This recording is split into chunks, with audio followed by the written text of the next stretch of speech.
What if the ground beneath your feet, the very history you dedicated your life to studying, was a lie? For Clara Mae Thompson, a 22-year-old history major moonlighting as a waitress, the past wasn't just in books. It was in the weary lines around her grandmother's eyes, in the tarnished brass key she wore on a chain around her neck, and in the ghost of a father she'd never known. Her life was a delicate balance of serving foie gras to Boston's elite at the exclusive restaurant Aria and spoon-feeding broth to the woman who raised her. A woman whose own history was slowly being erased by the fog of dementia. Then a new customer entered her life, not with a whisper, but with the force of a wrecking ball. Julian Croft, a man whose name was synonymous with progress, a real estate titan who built shimmering glass towers on the rubble of the city's past. His arrogance was a skyline unto itself, vast and imposing.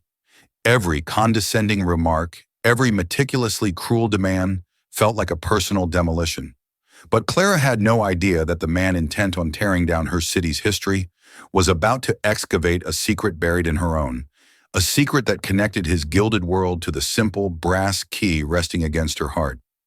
This isn't just the story of a waitress and a billionaire. It's the story of a daughter and a father, separated by ruthless ambition and reunited in the one place he thought he owned, only to discover she held the key to a past he could never buy. The atmosphere inside Aria was a carefully curated performance of tranquility. The clink of crystal glasses, the hushed murmur of conversations about stock options and summering in the Hamptons, the distant sizzle from a kitchen that ran with military precision. It was a world away from Clara's reality.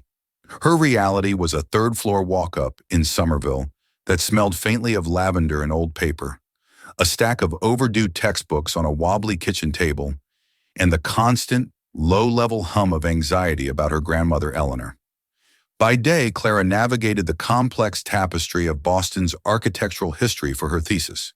Her fingers, nimble from years of turning fragile archival pages, were equally adept at balancing trays heavy with Aria's signature duck confit and decanting bottles of vintage Bordeaux. By night, she sat by Eleanor's bedside, reading aloud from old poetry books, trying to anchor her grandmother's drifting mind to the familiar shores of memory. She was 22, with eyes the color of aged whiskey and a quiet strength forged in the crucible of premature responsibility. Every tip she earned was triaged, first for Eleanor's mounting medical expenses and the specialized in-home care she required, then for rent, and finally, whatever pitiful remainder was left was saved for the research trips she needed for her degree. Her dream wasn't of wealth, but of preservation, of saving the stories etched into the brick and mortar of a city that was constantly trying to forget. On a crisp autumn Tuesday, the embodiment of that forgetting strode into Aria. He didn't just enter, he colonized the space. Julian Croft, tall with a mane of distinguished steel-gray hair and a face carved from granite and impatience. He wore a navy blue suit so exquisitely tailored it seemed to hum with its own power. The ambient noise of the restaurant seemed to dip as he passed, conversations faltering as patrons recognized the man, whose face regularly graced the covers of Architectural Digest and the Wall Street Journal. He was a builder of empires, a destroyer of landmarks. Naturally, he was seated in Clara's section. "I'll take this table," he announced to the young hostess, gesturing to a prime corner booth that was already occupied. He wasn't asking. "Sir, I'm so sorry, but that party has just ordered dessert," the hostess stammered, her face flushing. Croft's gaze, a piercing Arctic blue, swept over the couple at the table, a sweet-looking elderly pair celebrating an anniversary, with an expression of profound irritation, as if their very existence was an inconvenience. "Then move them. I'm on a schedule." Clara stepped in before the hostess could dissolve into tears. She pasted on her professional smile, a thin but resilient shield. "Mr. Croft, welcome to Aria. We have another lovely booth by the window that's just become available. I think you'll find the view of the public garden even better." Her voice was calm, her knowledge of the restaurant's layout her only weapon.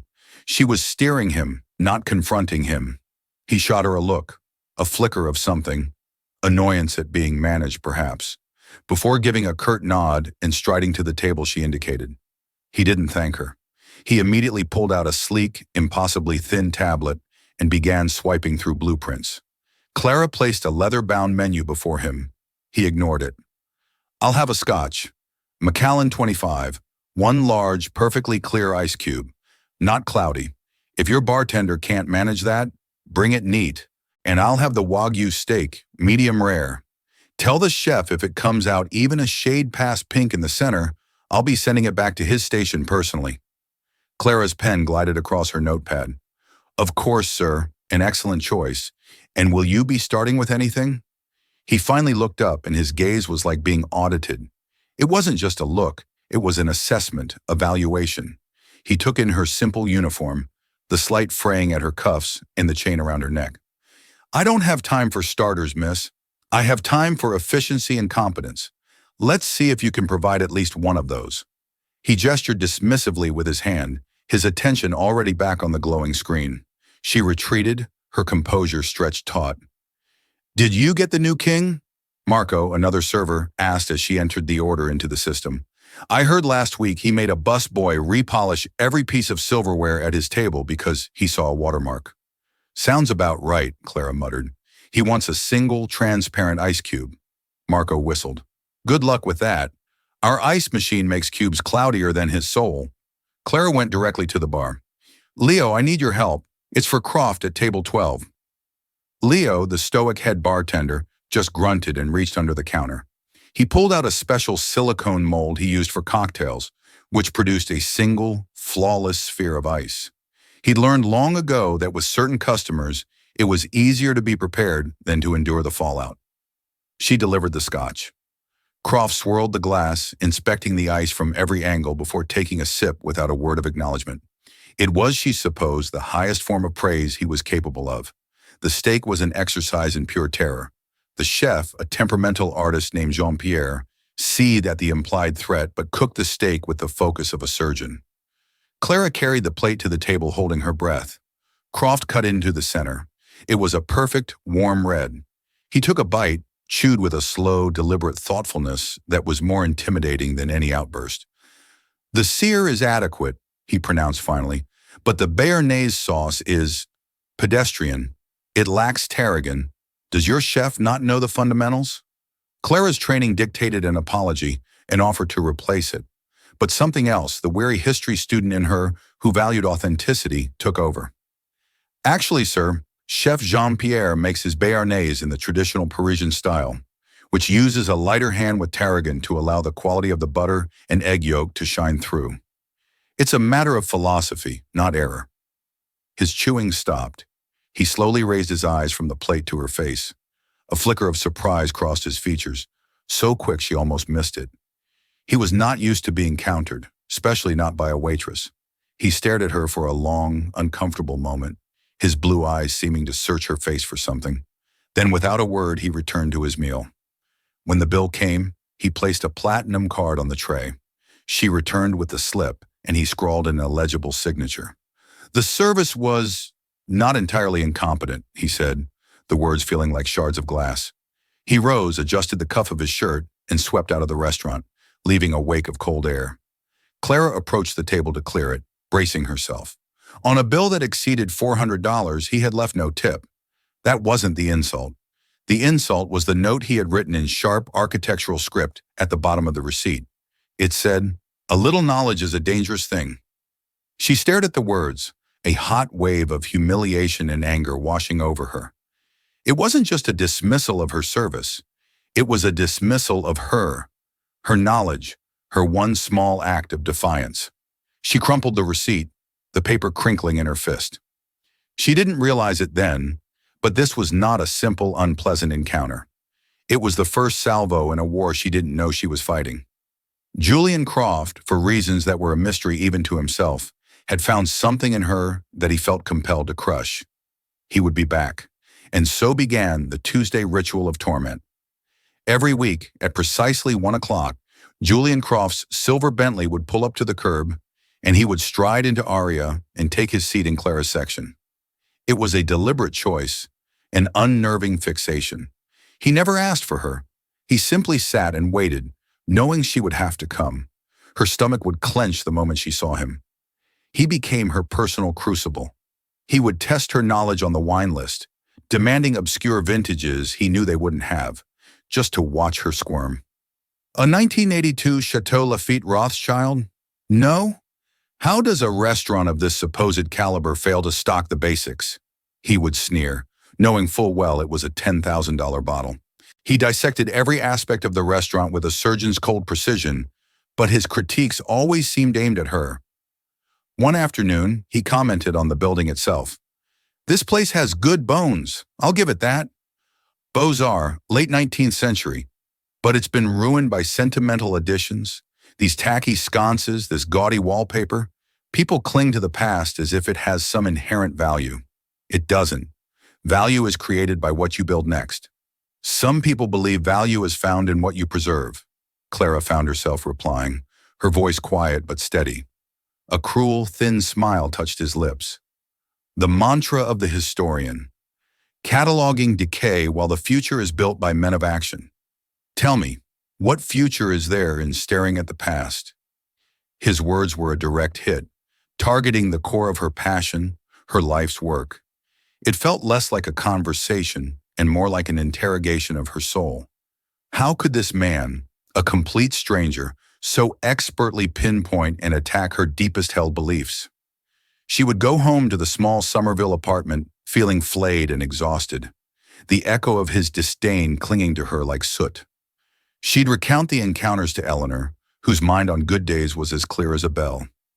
"He sounds like a sad, empty man, my love," Eleanor would say, her hand wrinkled and soft as worn silk, covering Clara's. "Men who build big towers are often just trying to fill a big hole in themselves.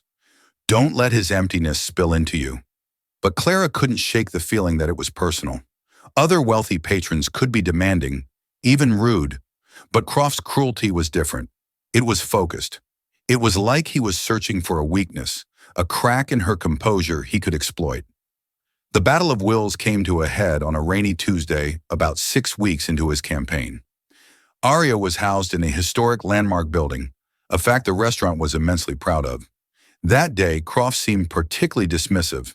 He ordered the bouillabaisse and complained that the saffron was inferior. Then he gestured at the floor.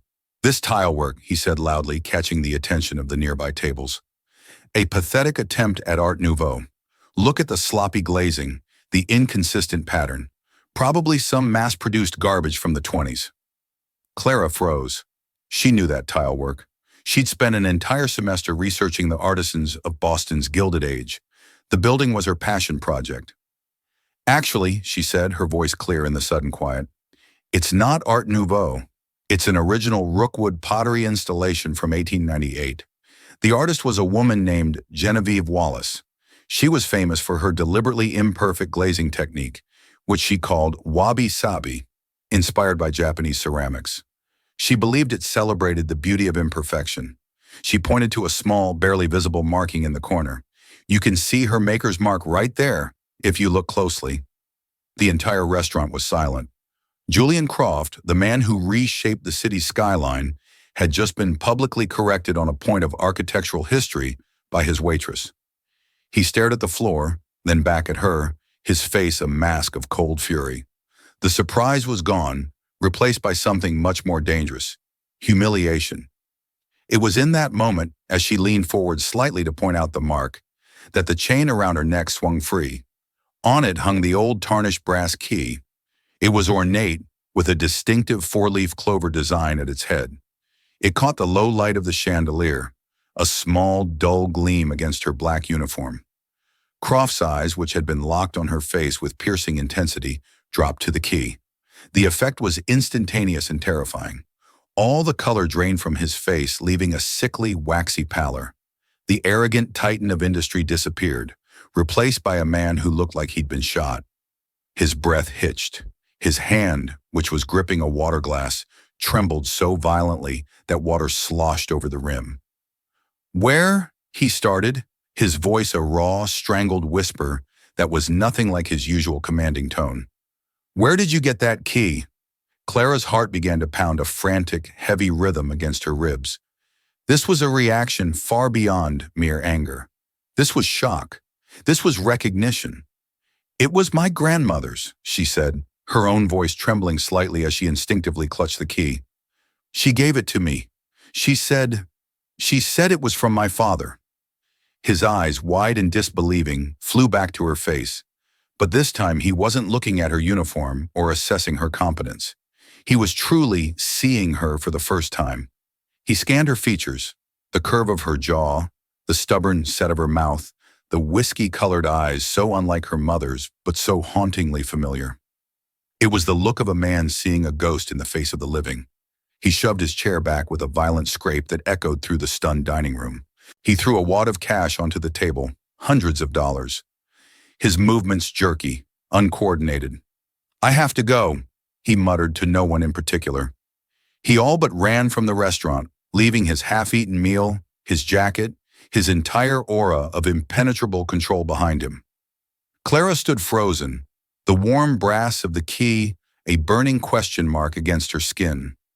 The money on the table felt like a confession. The air crackled with the enormity of what had just happened. She looked down at the key, this simple object she had worn her entire life, and realized it wasn't just a memento. It was a catalyst. It had just unlocked something in Julian Croft, and in doing so, had thrown the door wide open on the mystery of her entire existence. The rest of her shift passed in a blur. The whispers of the other staff, the curious glances from patrons. It was all just noise. Her mind was a maelstrom, replaying that moment of raw, unmasked shock on Julian Croft's face. The way he looked at the key, the way he looked at her. The pieces were a chaotic jumble, but they were starting to form a picture she was terrified to look at. She practically ran home, her heart still hammering. She found Eleanor sitting in her favorite armchair, a plaid blanket over her lap, her eyes distant as she watched the evening news. Sometimes the fog was thick, other times it would recede, and Clara prayed tonight was one of the clear nights. "Grandma?" Clara's voice was breathless. She knelt by the chair, taking her grandmother's frail hand. "I need to ask you about the key." Eleanor's gaze slowly focused on her granddaughter's face. "The key? Your key? It's important, Clara May. A promise." "A promise from who? From my father?" Clara pressed, her voice gentle but insistent. "You never told me his name. You only ever called him that ambitious boy." Grandma, today, a man saw this key, and he knew it. She watched as a cascade of emotions flickered across Eleanor's face. Confusion, then a dawning fear, and then a profound ancient sorrow. A single tear traced a path through the landscape of her wrinkles. "It can't be," Eleanor whispered. "After all these years, not him." "Who, Grandma? Who is he?" And then it happened. As if the shock had jolted a loose wire back into place, Eleanor's mind for a moment became achingly clear. The fog burned away, revealing the sharp, intelligent woman she had always been. Her eyes met Clara's, and they were filled with the pain of a story she had carried alone for over 2 decades. "His name was Jay back then," she began, her voice gaining strength, the words flowing as if a dam had broken. "Just Jay, not this Julian Croft he became. He didn't build towers then. He dreamed of them. He was a scholarship boy at Harvard, working as a busboy to pay his way. He had a fire in him, Clara, a hunger to prove he was better than the broken home he came from." She told Clara about meeting him at a protest to save a historic library from demolition. The irony was not lost on Clara. He was all sharp angles and sharper wit, arguing with a passion that both scared and thrilled her. Eleanor, a young nurse full of life and laughter, was his opposite, his anchor.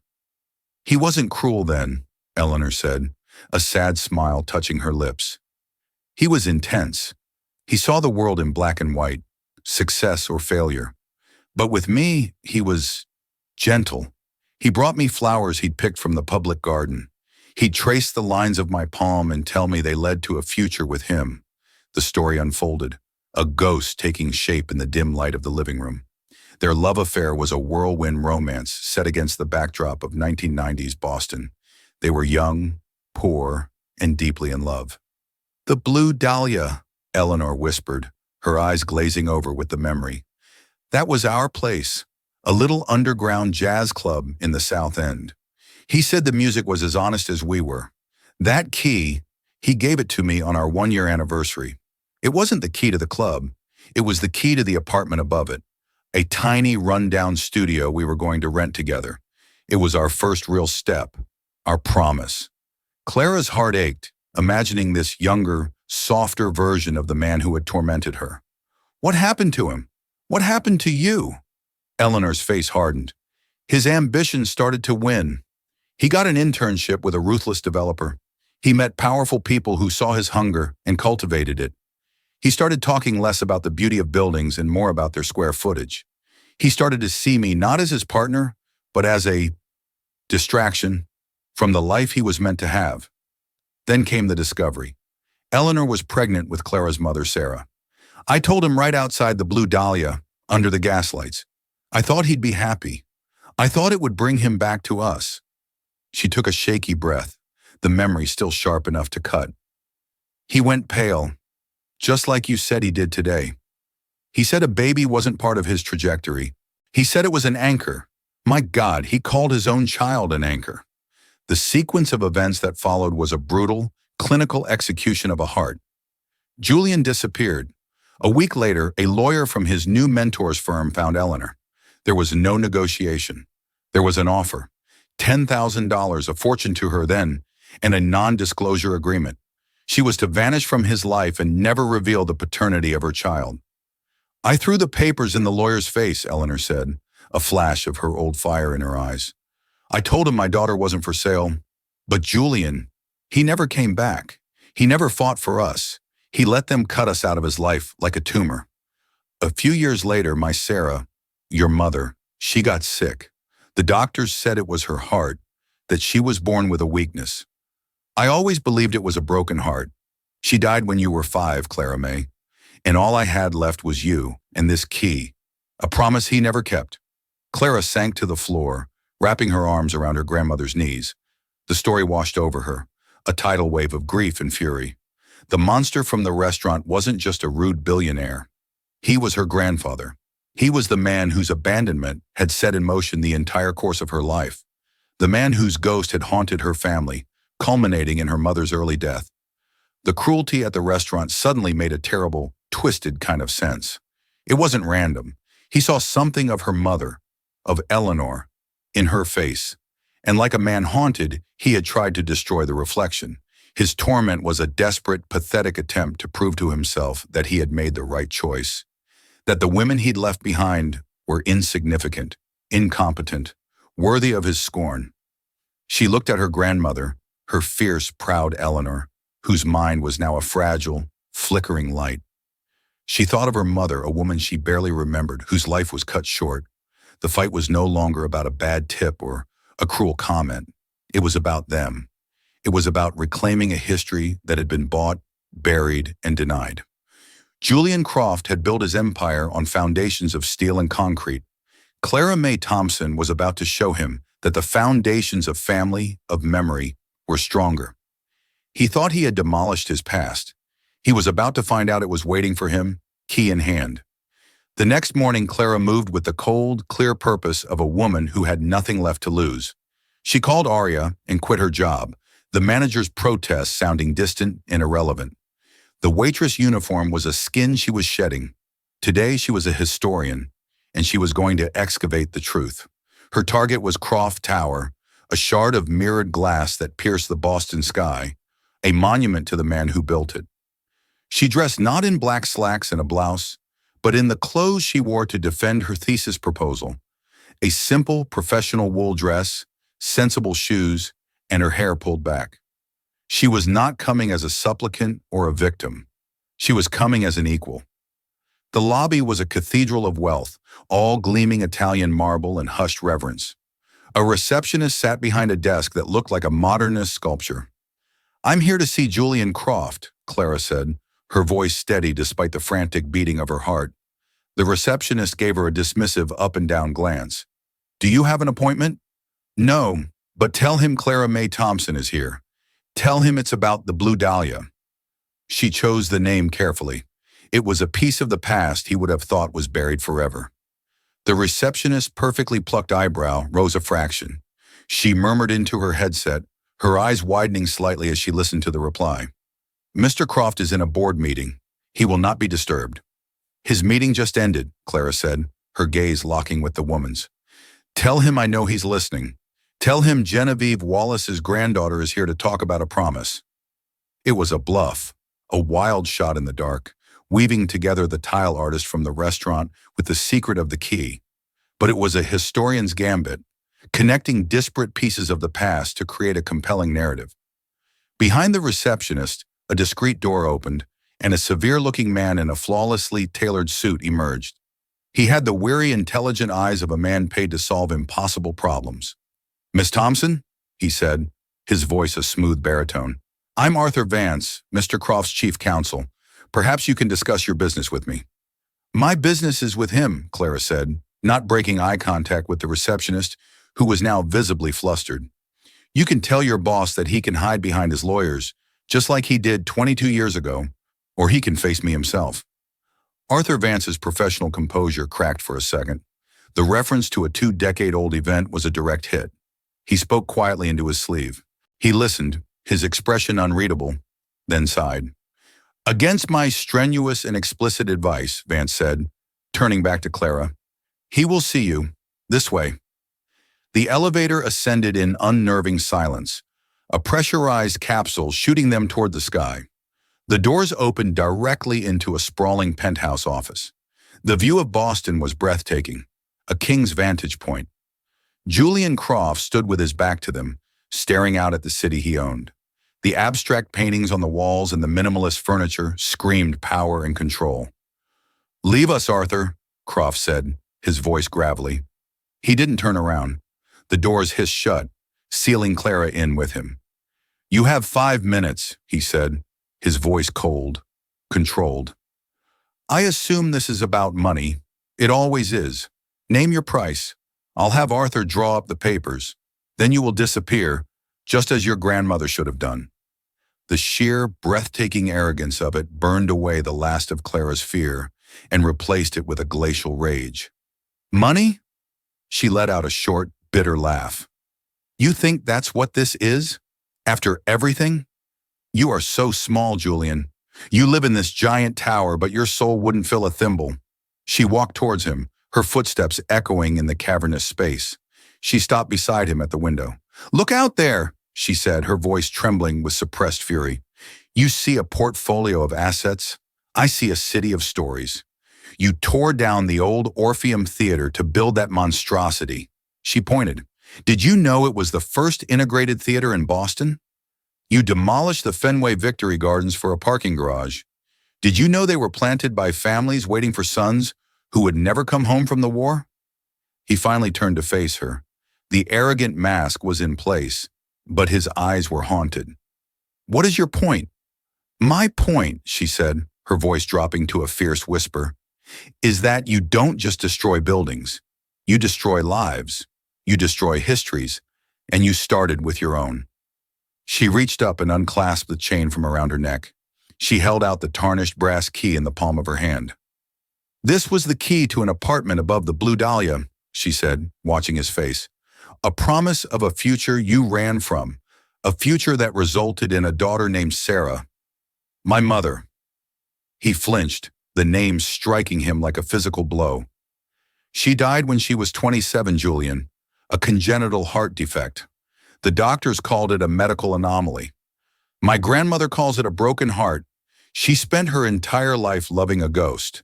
And my grandmother Eleanor, she's in a nursing home now. Her memory's failing. Some days she doesn't even know who I am. But you know what she never ever forgets? Clara took a step closer, her eyes boring into his. She never forgets you. She never forgets the boy named Jay, who promised her a life he was too cowardly to build. That's a lie, he snarled, a cornered animal. She took the money. She signed the papers and disappeared. It was a transaction. She threw your blood money in your lawyer's face. Clara's voice rose, cracking with the force of her emotion. She chose her child, her dignity, over your payoff. You didn't know that, did you? It was easier to believe she was greedy. It was easier to build this empire if you believed you were the one who was wronged. She threw the key onto his massive empty desk. It landed with a small, defiant clatter that seemed to echo with the weight of decades. "I don't want your money," she said, her voice breaking. "I can't bring back my mother. I can't fix my grandmother's mind.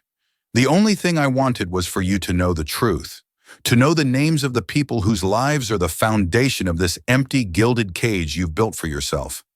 Sarah, Eleanor, they were real, and their story's over. Your 5 minutes are up." She turned and walked towards the elevator, her body shaking, every ounce of her strength spent.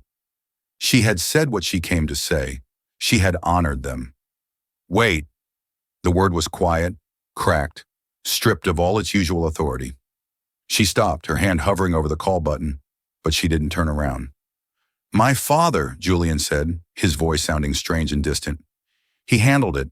He told me she took the money. He showed me the signed papers, the cash check." He paused. "He told me she never even wanted to tell me about the child. He said she tried to leverage it for more." Clara slowly turned. Julian Croft was no longer looking at the city. He was staring at the key on his desk as if it were a venomous snake. The mask of the Titan was gone. In his place was a man staring into an abyss, the abyss of a 22. The silence that followed was not empty. It was a dense, suffocating vacuum, the kind that follows a detonation, where the air itself seems to have been burned away. Julian Croft, a man whose entire life was a monument to the power of controlled force, stood utterly inert, felled by a single weightless word: 90. The word echoed in the vast, sterile space of his office, stripping the Italian leather off the chairs, peeling the priceless abstract art from the walls, shattering the floor-to-ceiling windows that framed his kingdom. He saw the city spread below him, a sprawling circuit board of assets and liabilities he knew intimately. Yet it was suddenly alien, a map written in a language he no longer understood. He had built his life on a single granite-hard premise. He had been abandoned, betrayed by a woman who chose security over love, a woman who had tried to anchor his ascent with the dead weight of a child. This premise was the foundational bedrock upon which he had constructed his entire emotional edifice. The coldness, the ruthlessness, the conviction that sentiment was a fatal flaw and attachment a fool's game. Every landmark he demolished, every relationship he transactionalized, every ounce of empathy he cauterized from his own soul was a reinforcement of that initial defining wound. He had become Julian Croft, the Titan, because Jay, the boy who loved a nurse named Eleanor, had been murdered by her greed, and his own father had been the one holding the knife. "He showed me the documents," Julian whispered, the words ragged, torn from his throat. It wasn't a statement, it was a plea. He was a man drowning, grasping for the wreckage of a ship he hadn't known was sinking. A signed non-disclosure, a copy of a cash check, her signature. Clara watched him, her own righteous fury, the fuel that had propelled her to this precipice, now sputtering, replaced by a dizzying, hollow vertigo. The target of her decades-long, inherited hatred was disintegrating before her eyes. The monster was a puppet, and he was just now seeing the strings. The sight was not satisfying. It was terrifying. It was profoundly, achingly sad. "A signature can be forged," she said, her voice quiet, devoid of the fire it had held moments before. "A story can be fabricated. You build empires, Julian. You know better than anyone that the most convincing structures are often built on the most ruthlessly concealed lies." He stumbled backward, away from the window, away from the city that now felt like a testament to his delusion. He collapsed into his Eames chair, a piece of furniture that cost more than her car, and the supple leather sighed under his weight. He looked small in it. For the first time since she had met him, Julian Croft looked utterly and completely small.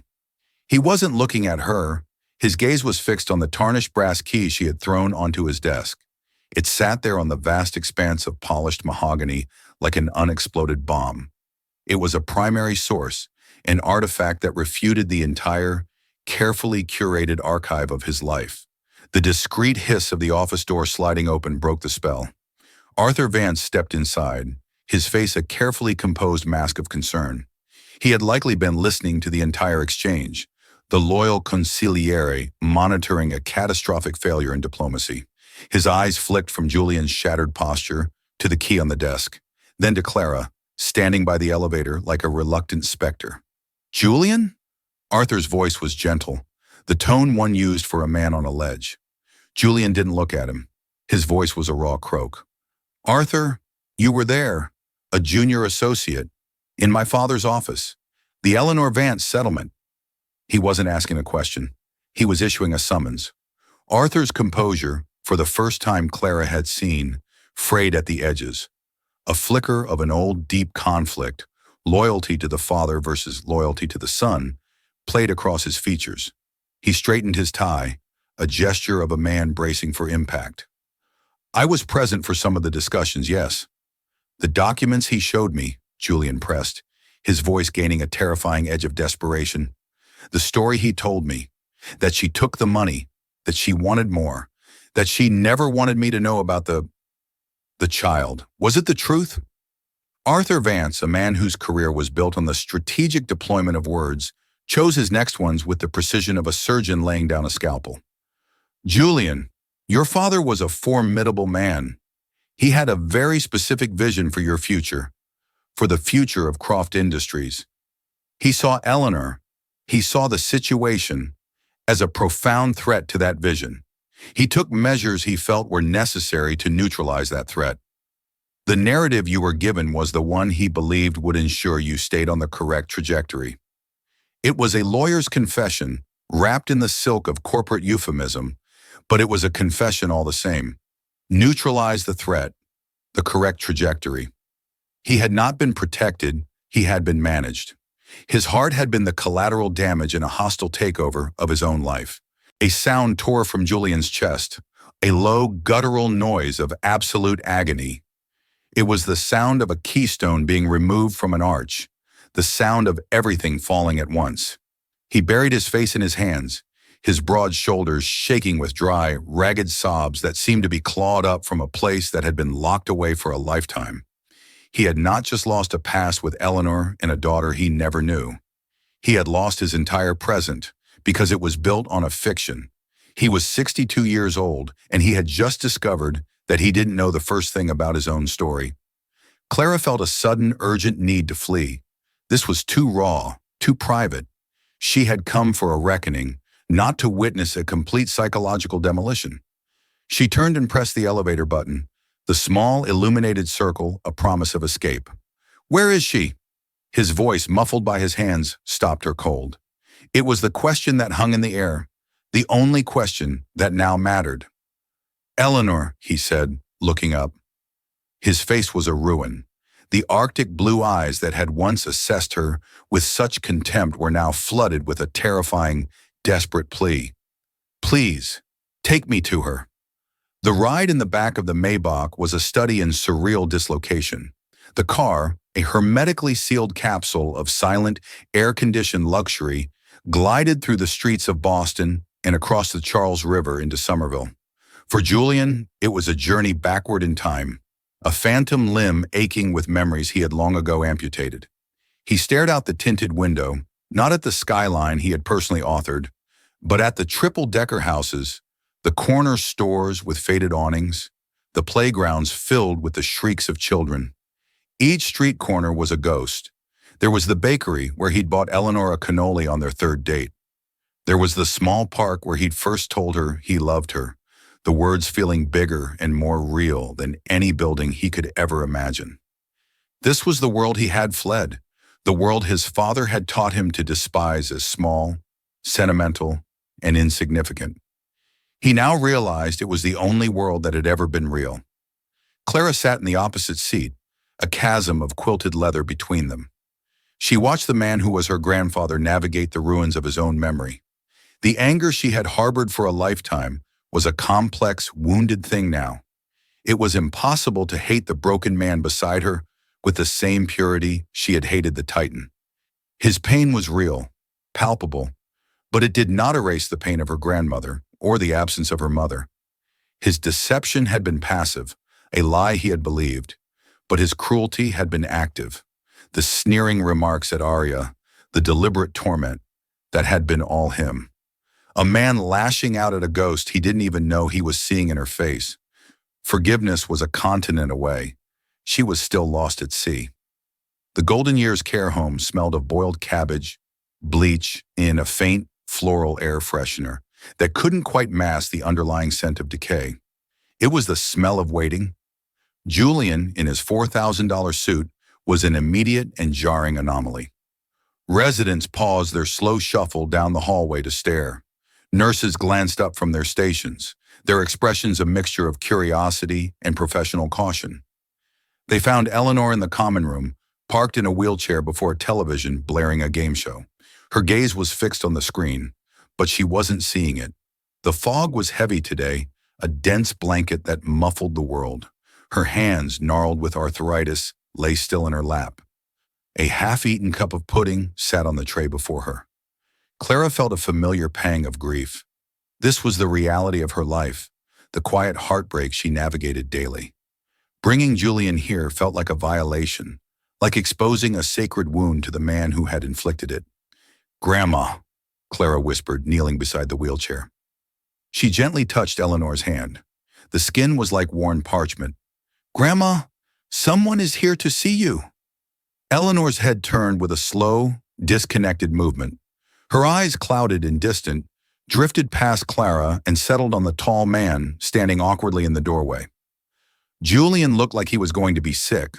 This frail woman, this ghost in a floral housecoat, was the vibrant, laughing nurse he had held in his memory as a villain for 40 years.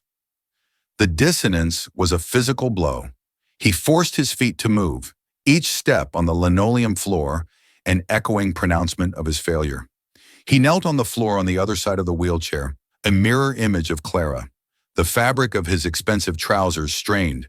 He was at her level now, the king brought low in the court of consequence. "Eleanor," he said, his voice a cracked whisper. He had rehearsed 1,000 things to say in the car. Apologies, explanations, pleas. But they all crumbled to dust in the face of this vacant reality. "It's me. It's Jay." Her gaze drifted over his face. There was no recognition, only a placid confusion. She looked at his gray hair, the deep lines etched around his eyes. He was a stranger, but the name Jay seemed to catch on something deep inside, a hook snagging a sunken line. A flicker of something crossed her face, a brief clearing in the fog. It wasn't quite recognition. It was something more primal, an echo. "Jay," she murmured, her voice a dry rustle. Her eyes moved from his face to the window behind him, looking at the gray afternoon sky. "You forgot the flowers. You always bring the flowers." A small, tremulous smile touched her lips, a smile for a boy who had ceased to exist decades ago. It broke him. The last retaining wall of his composure shattered into a million pieces. Tears streamed down Julian Croft's face, hot and unchecked. He wasn't crying for the man he was, but for the boy he had failed to be. In her fractured mind, time had collapsed. She had been waiting for him, and he was 40 years late. He reached out, his hand trembling, and gently took hers. It felt as small and fragile as a bird. "I know, Ellie," he choked out, the tears making his voice thick. "I'm so sorry, I forgot the flowers." Clara watched them, a silent observer to this devastating fragmented reunion. There was no catharsis here, no cinematic absolution. There was only this, a broken man clutching the hand of a broken woman, trapped in a sunless room at the end of a life built on a lie, with the granddaughter who was the living embodiment of their shared tragedy bearing witness. This, she realized, was not an ending. This was the wreckage. And now the salvage had to begin. The weeks that followed were a slow, arduous process of excavation. Julian did what he had always done when faced with an intractable problem. He threw money and logistics at it. Within 72 hours, Eleanor was moved from Golden Years to a state-of-the-art private memory care facility nestled in the Berkshires, a place that looked more like a luxury resort than a hospital. He hired a team of the world's leading neurologists, flying them in for consultations. He commissioned studies, funded research, demanded reports. He was trying to solve dementia the way he would solve a structural engineering flaw in a skyscraper, with overwhelming force and capital. But he also did something he had never done before. He showed up. Every single day, his helicopter would land in a nearby field, and he would spend hours in Eleanor's sun-drenched private suite. He didn't just sit. He engaged in a relentless, heartbreaking penance. He read her the poetry she had once read to him. He hired a music therapist to play the jazz standards from the Blue Dahlia. He brought in an archival botanist to fill her room with the exact varietals of flowers that grew in the public garden in the spring of 1998. Most days, she did not know him. On some days, she called him Arthur. On one particularly painful afternoon, she looked at him with eyes full of fear and called him father. But he kept coming back. He was learning the language of presence, a dialect he had never mastered. His attempts to connect with Clara were equally clumsy, mired in the transactional grammar he couldn't unlearn. He tried to wire a seven-figure sum into her bank account. The transfer was rejected.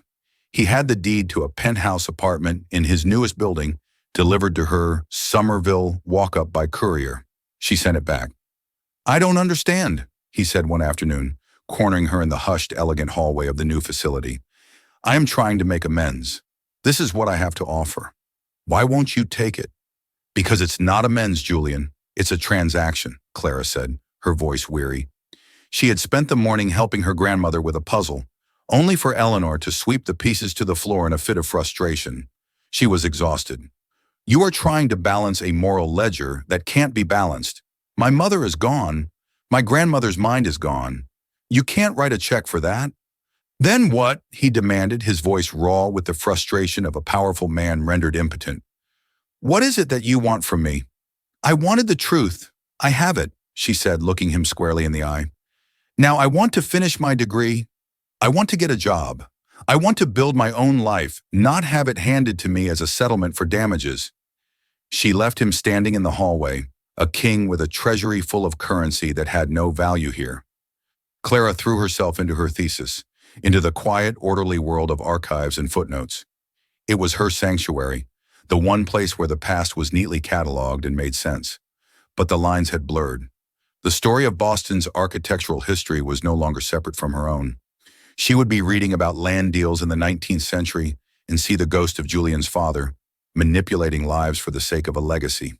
She would study the floor plans of old tenement buildings and imagine Eleanor and Jay dreaming of their tiny studio above a jazz club. History was no longer abstract. It was flesh and blood. It was hers. 2 months after their confrontation in his office, a thick portfolio was delivered to her apartment. It wasn't from a lawyer. It was from the Croft Industries Architectural Division. Inside were the complete plans for his latest project, a 50-story mixed-use skyscraper set to be built at 45 Winter Street. The portfolio included demolition permits, structural surveys, and zoning variances. The building currently occupying the lot, a beautiful but neglected 19th century mercantile building, was slated to be torn down in 2 weeks. There was a simple handwritten note from Julian on top. "For your information." Rage, cold and clear, washed through her. It wasn't a gesture of goodwill. It was a test, or worse, a statement of fact. "This is who I am. This is what I do. I destroy the past to build the future."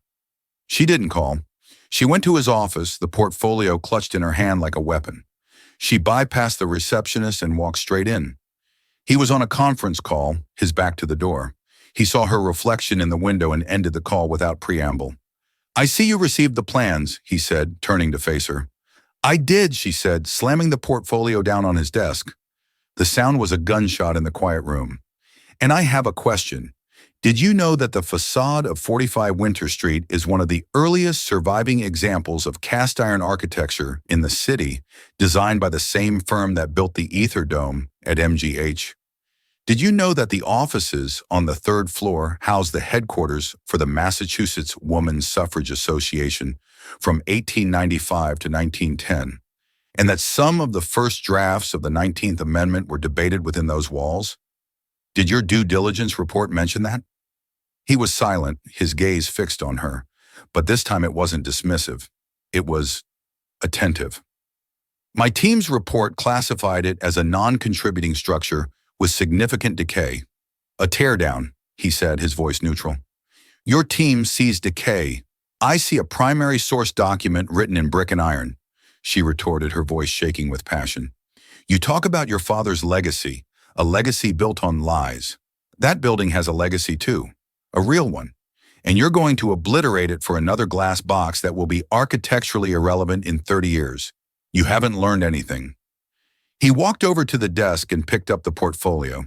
He slowly flipped through the pages, his expression unreadable. He stopped at a photograph of the building's dilapidated but elegant cornice. What would you do with it? He asked quietly. Clara was taken aback. What? If it were yours, if you had unlimited capital, what would you do with 45 Winter Street? The historian in her took over. I would restore it, not modernize it, restore it. I'd peel back the layers of cheap 20th century renovations. I'd expose the original ironwork, restore the hardwood floors, the tin ceilings. The ground floor could be retail, but the upper floors should be a museum, a Boston Center for Social History, a place that tells the stories you can't see from a skyscraper. He stared at her for a long, silent moment, a silent assessment that was entirely different from the first one he'd ever given her. He was not valuing her as a waitress or an annoyance. He was valuing her expertise. He picked up his phone. Janet, cancel the demolition schedule for 45 Winter Street indefinitely and get the preservation team on the line. I want to set up a preliminary meeting.